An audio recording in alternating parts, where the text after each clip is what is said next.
त्रिया चरित्र जाने न कोई, खसम मार कर सती होई। यह कहावत ऐसे ही नहीं बनी है, इसके पीछे एक लंबी कहानी है।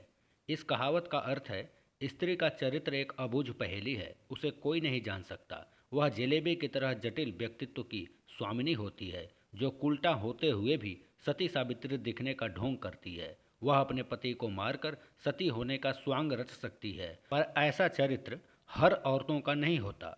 कुछ स्त्रियां ही ऐसे चरित्र की मालकिन होती हैं। आइए दोस्तों, आज एक कहानी सुनते हैं कि यह कहावत कैसे बनी। पंपापुर नामक एक राज्य था, जहां पर विलासराव नामक एक राजा राज्य करता था। राजा का जैसा नाम वैसे ही उसके गुण थे, अर्थात वह एक विलासी राजा था। पूरे राज्य में स्वच्छंदता का बोलबाला था। न केवल पुरुषों अपितु स्त्रियों का भी हद दर्जे तक चारित्रिक पतन हो चुका था। विवाहोत्तर संबंध कायम करना एक आम बात थी उस राज्य में। उस राज्य में सुधर्मा नामक एक लकड़हारा रहता था। उसकी पत्नी का नाम सुलक्षणा था। सुधर्मा सुबह सुबह लकड़ी काटने वन में चला जाया करता था और देर शाम तक वापस लौटता था। दिन भर में सुलक्षणा अकेली रहती थी और बोर होती थी। सुलक्षणा बहुत ही सुंदर थी और आत्ममुग्धा नायिका की तरह अपने रूप यौवन को आईने में देख देख कर हर्षित होती रहती थी। शाम को सुधर्मा थका हारा आता था और खाना खाकर जल्दी सो जाता था। सुलक्षणा घर का काम निपटाकर और सज संवर कर जब तक सेज पर आती थी, तब तक सुधर्मा खर्राटे की दुनिया में सैर करने लगता था। बेचारी सुलक्षणा मन मसोस कर सेज पर तड़पती रहती थी। उसका अद्भुत यौवन खून के आंसू रोने लगता था। घर गृहस्थी का सारा सामान सुलक्षणा ही लाती थी। एक दिन सेठ कहीं गया हुआ था और उसकी दुकान पर उसका नौजवान पुत्र चिंतामणि बैठा था। वह सुंदर तथा बलिष्ठ था। सुलक्षणा उसकी जवानी पर फिदा हो गई। सेठ के बेटे चिंतामणि ने भी सुलक्षणा जैसी सुंदर और सुडौल स्त्री पहली बार देखी थी, इसलिए वह भी सुलक्षणा की ओर आकर्षित हो गया। दो जवां प्यासे दिल मिल गए तो अब बदन मिलना भी आवश्यक हो गया था। चिंतामणि ने एक मिलन स्थल की खोज की। सुलक्षणा रोजाना सुधर्मा के सो जाने पर चिंतामणि से मिलने जाने लगी और वह सुबह होने से पहले वापस आ जाती थी। सुलक्षणा और चिंतामणि की रंगरलियां बेरोक टोक चलने लगी। एक दिन सुधर्मा जंगल में लकड़ी काटने गया तो उसने देखा कि एक साधु बेहोश पड़ा है। सुधर्मा ने उस साधु पर ठंडे जल के कुछ छींटे मारे तो साधु ने आंखें खोल दी। सुधर्मा ने साधु को बैठाया और ठंडा जल पिलाया तो उसमें कुछ जान आई। थोड़ी देर बाद उसे खाना भी खिलाया तो उसके बदन में थोड़ी ताजगी आ गई और वह चहलकदमी करने लगा। सुधर्मा ने उस साधु से आग्रह किया कि कुछ दिन उसका आतिथ्य स्वीकार करें। सुधर्मा के आग्रह को साधु महाराज टाल नहीं सके और शाम को वे साधु महाराज सुधर्मा के साथ उसके घर चले गए। साधु को देखकर सुलक्षणा के तन बदन में आग लग गई। उसे लगा कि अब उसकी चोरी पकड़ी जा सकती है, इसलिए वह साधु को घर में नहीं रखने की जिद करने लगी। सुधर्मा ने उसके सामने समर्पण करते हुए कहा कि साधु महाराज बस एक दो दिन ही रहेंगे। इस पर सुलक्षणा राजी हो गई। रात में सबने खाना खाया और साधु के लिए आंगन में चारपाई बिछा दी। सुधर्मा खाना खाने के तुरंत बाद ही सो गया था, लेकिन सुलक्षणा की आंखों में नींद कहाँ थी। वह तो चिंतामणि की सूरत बसी हुई थी। उसका मन उड़कर चिंतामणि के पास चला गया था, लेकिन उसका बदन तो सुधर्मा के घर में ही पड़ा था। यौवन को मन से ज्यादा तन की जरूरत होती है। सुलक्षणा को अपना बदन जलता हुआ महसूस होने लगा। उस आग बुझाने के लिए उसे चिंतामणि के सागर की आवश्यकता थी। सुलक्षणा उठी और उसने देखा कि सुधर्मा खर्राटे ले रहा है। तब वह साधु के पास गई। साधु भी चुपचाप लेटा था।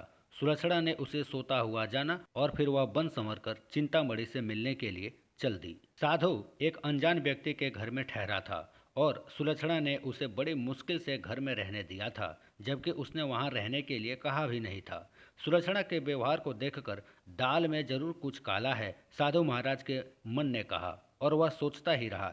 इसलिए उसे नींद नहीं आई और उन दोनों के क्रियाकलाप देखता रहा। जब सुलक्षणा उसके पास गई तब वह दम साधकर चुपचाप लेटा रहा। उसने सुलक्षणा को बन संवर कर कहीं पर जाते हुए देख लिया, मगर वह चुपचाप रहा। उसने यह भी देख लिया था कि भोर होने से पहले ही सुलक्षणा वापस आ गई। उसे अब सारा माजरा समझ में आ गया था। दूसरे दिन सुधर्मा जब जंगल से लौटा तो साधु ने उसे अपनी पत्नी से सचेत रहने को कहा और साथ में यह भी कहा कि उसकी पत्नी किसी से मिलने रात को कहीं जाती है। इस पर सुधर्मा को सुलक्षणा पर बहुत गुस्सा आया और उसने सुलक्षणा को मारा पीटा।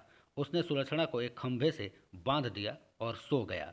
सुधर्मा के मकान के पड़ोस में हरिराम नाई रहता था। जिसकी पत्नी का नाम सुशीला था। सुलक्षणा की तरह सुशीला भी एक चरित्रहीन औरत थी। चूंकि दोनों एक ही नाव पर सवार थे, इसलिए दोनों काफी घनिष्ठ सहेली थी। दोनों सहेलियां एक दूसरे के संदेश लाने ले जाने का कार्य भी करती थी, इसलिए दोनों औरतें एक दूसरे के प्रेमियों से भली भांति परिचित थी।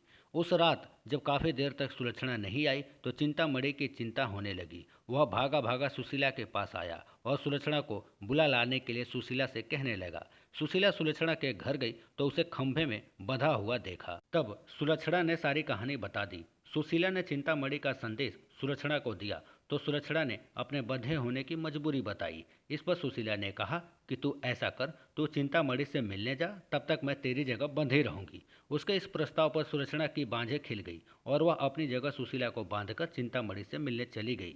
साधु महाराज यह सब देख रहे थे, मगर वे चुपचाप खाट में दम साधे सो रहे थे। रात में जब सुधर्मा की नींद खुली तो उसे सुलक्षणा पर थोड़ी दया आई और उसने सोचा कि उसने कुछ ज्यादा कठोर रूप ले लिया, अब सुलक्षणा को खोल देना चाहिए। लेकिन मन में कहा, अगर वह फिर से अपने किसी प्रेमी से मिलने चली गई तो क्या होगा।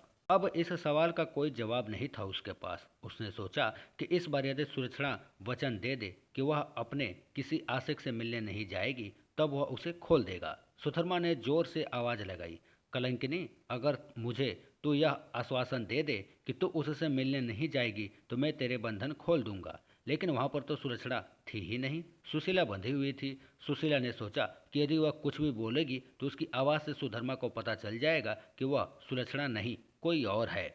इसलिए वह चुप रही और कुछ नहीं बोली। उसके इस तरह चुप रहने पर सुधर्मा को बहुत गुस्सा आया और उसने गुस्से में आकर कुल्हाड़ी फेंक कर मारी। कुल्हाड़ी सीधी सुशीला की नाक पर जाकर लगी और उसकी नाक कट गई। वह अंदर ही अंदर सारा दर्द सहन कर गई, मगर उसने एक भी कराह नहीं निकाला। कुल्हाड़ी फेंककर मारने से सुधर्मा का गुस्सा थोड़ा ठंडा हो गया और वह सो गया। उधर सुलक्षणा आज जल्दी ही वापस आ गई और जल्दी जल्दी सुशीला के बंधन खोल डाले। तब सुशीला ने अपनी कटी हुई नाक दिखाई और सारा वाक्य सुना दिया। सुलक्षणा यह देखकर और सुनकर कांप उठी, मगर अब क्या हो सकता है। सुशीला अपने घर को चली गई और सुलक्षणा फिर से उसी खंभे से खड़ी बंध गई। साधु बाबा चारपाई पर पड़े पड़े यह सारा त्रिया चरित्र देख रहे थे।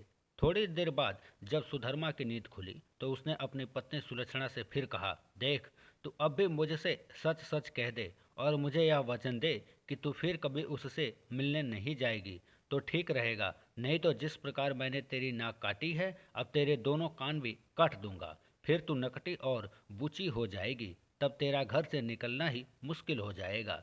इन शब्दों को सुनकर सुलक्षणा के षड्यंत्रकारी दिमाग में एक युक्ति सूझी। उसे पता था कि नाक उसकी नहीं सुशीला की कटी है और इस बात का पता सुधर्मा को नहीं है, अतः इस नासमझी का फायदा उठाना चाहिए। तब उसने त्रिया चरित्र दिखलाते हुए नाटक करना शुरू कर दिया और जोर जोर से रोना शुरू कर दिया। रोते रोते बोली, तुम मर्द लोग बड़े बेरहम होते हो, अपनी पत्नी पर झूठा इल्जाम लगाकर उसकी नाक काट लेते हो।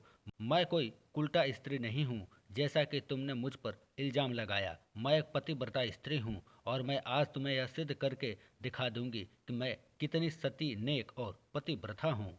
ऐसा कहकर उसने आसमान की ओर देखा और भगवान को संबोधित करते हुए बोली, हे प्रभु, हे माता गौरी, हे समस्त देवीगण, हे दसों दिशाओं, आप सभी मेरी बात ध्यान से सुनो और मेरे साथ न्याय करो। मैं यदि तन मन और वचन से एक पतिव्रता और सती स्त्री हूँ तो मेरे पति ने मुझ पर बदजलन होने का आरोप लगाकर जो मेरी नाक काटी है वह नाक फिर से जुड़ जाए और एक पतिव्रता स्त्री क्या होती है यह पूरे जगत को पता चल जाए और वह ओम नमो भगवते वासुदेवाय नमः का जाप करने लगी। सुधर्मा यह सब देख रहा था। अभी 3-4 बार ही मंत्र का जाप हुआ था कि सुलक्षणा चीख पड़ी, मेरी नाक जुड़ गई, मेरी नाक पहले जैसी हो गई। हे भगवान, तेरा लाख लाख शुक्र है जो तूने एक पतिव्रता स्त्री की लाज रख ली और मुझ पर बदजलन होने का झूठा आरोप जो मेरे पति ने लगाया था उसे खारिज कर दिया। मैं आपका यह उपकार जिंदगी भर नहीं भूलूंगी। प्रणाम हे भगवान। और उसने नीचे धरती पर झुककर भगवान को प्रणाम किया। तब तक सुबह हो गई थी। सुधर्मा को उसकी बातों पर विश्वास नहीं हुआ, इसलिए वह उसके पास गया और उसकी नाक को छू कर देखा। वह पहले जैसी हो गई थी। वह सुलक्षणा को आश्चर्य से देखता रहा और अपनी गलती पर पछताने लगा। उधर सुशीला ने अपने चेहरे पर एक कपड़ा इस तरह लगा लिया कि नाक दिखाई नहीं दे। सुबह होने पर नाई हरिराम अपनी दुकान जाने लगा तो उसने अपनी पेटी संभाली। उसमें एक बड़ा वाला उस्तरा नहीं था। उसने सुशीला से कहा कि बड़ा वाला उस्तरा ला दे। सुशीला नाक कटने से चिड़ी हुई थी तो उसने हरिराम की तरफ एक चाकू फेंक दिया और कहा, ले, यह ले तेरा बड़ा वाला उस्तरा। बड़े वाले उस्तरे की जगह चाकू देखकर हरिराम का पारा 7वें आसमान पर चढ़ गया। उसने अपनी पेटी खोली और एक छोटा उस्तरा निकाला और उसे सुशीला की ओर फेंक कर मारा। सुशीला की चाल कामयाब हो गई। वह यही तो चाहती थी। उसने उस्तरा हाथ में पकड़ा और जोर जोर से चिल्लाने लगी, अरे मेरी नाक काट दी, हाय मेरी नाक काट दी। उसकी आवाज सुनकर अड़ोसी पड़ोसी आ गए और वहां भीड़ लग गई। लोगों ने देखा कि सुशीला की नाक कटी हुई है और उसके हाथ में एक छोटा उस्तरा है। सुशीला कहे जा रही थी उसके पति ने उसे बदजलन बताकर बेवजह ही उसकी नाक काट दी। लोगों ने सुशीला की बात सही मान ली और हरिराम नाई की खूब धुनाई कर दी। इतनी देर में राजा के सिपाही आ गए और हरिराम नाई को पकड़ कर ले गए। राजा की अदालत में मुकदमा चला। सुशीला ने स्वयं को सती सावित्री पतिव्रता बताते हुए अपने पति पर आरोप लगाया कि उसने उसे बदजलन बताकर उसकी नाक उस उस्तरे से काट दी थी। उस्तरा भी था और सुशीला की नाक भी कटी थी। एक पत्नी अपने पति पर मिथ्या आरोप क्यों लगाएगी? अतः राजा ने हरिराम नाई को दोषी मानते हुए उसे मृत्यु दंड सुना दिया। इस मृत्यु दंड की चर्चा पूरे राज्य में फैल गई। सुधर्मा के घर में ठहरे हुए साधु महाराज ने भी जब हरिराम नाई को मृत्यु दंड की बात सुनी तब वह विचलित हो गए। उन्हें दोनों स्त्रियों के त्रिया चरित्र का संपूर्ण ज्ञान था, जिसकी चपेट में एक निर्दोष व्यक्ति हरिराम नाई आ रहा था और अपनी जान से हाथ धो रहा था। तब वह राजा के पास गए और संपूर्ण घटनाक्रम राजा को कह सुनाया। राजा ने सुधर्मा और सुलक्षणा को दरबार में बुलवाया और कड़क कर सारी बातें सच सच बताने के लिए कहा। तब सुलक्षणा और सुशीला ने सारी बातें सच सच बता दी और अपने स्वांग को भी बता दिया। अब मामला पूरी तरह से साफ हो गया था। दोनों स्त्रियों का अपराध सामने आ गया था और हरिराम नाई निर्दोष सिद्ध हो गया था। इस षड्यंत्र के लिए दोनों कूलटाओं को भीषण दंड दिया गया था, लेकिन स्त्री, बालक और साधु को मृत्यु दंड नहीं दिया जा सकता है। इस शास्त्रीय विधान के अनुसार दोनों स्त्रियों के नाक कान काटकर उन्हें छोड़ दिया गया। इस पूरे वृतांत को देखकर साधु महाराज अनायास ही बोल पड़े, त्रिया चरित्र जाने नहीं कोई, खसम मार कर सती होई।